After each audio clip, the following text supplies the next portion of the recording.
Heavenly Father, I come to you this morning carrying something I cannot fix on my own. There is a place inside me that hurts. Maybe it is my body. Maybe it is my heart. Maybe it is a grief so deep I have not yet found the words for it. Whatever it is, Lord, I am bringing it to you right now.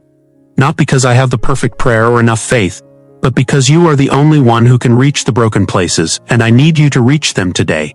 Your word tells me in Psalm 147 verse 3 that you heal the brokenhearted and bind up their wounds.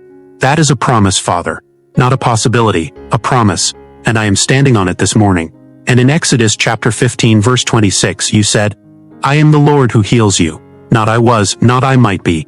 I am, present tense, active, still healing, still restoring right now, in this body, in this heart, in this situation. So I receive that name over my life today. Jehovah Rapha, the God who heals. I trust you with every place that hurts, the physical pain, the emotional wounds, the things that have not responded to any amount of time or effort. I bring them all to you and I lay them down at your feet. Heal me, Lord. Restore what has been broken. And let what you do in me become a testimony that gives someone else permission to believe their healing is coming too. If you are praying with me and trusting God as your healer this morning, type God is my healer in the comments right now. Let that be your declaration before this day begins. Father, thank you that you are not distant from pain.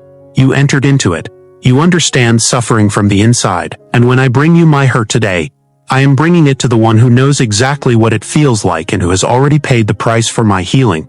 I receive your healing today, by faith and not by sight. I step into this day not as someone defeated by pain but as someone held by a God who heals. In Jesus' name, Amen. You are not alone in what you are carrying. The God who heals is with you right now, and he has not forgotten a single thing you have asked him for.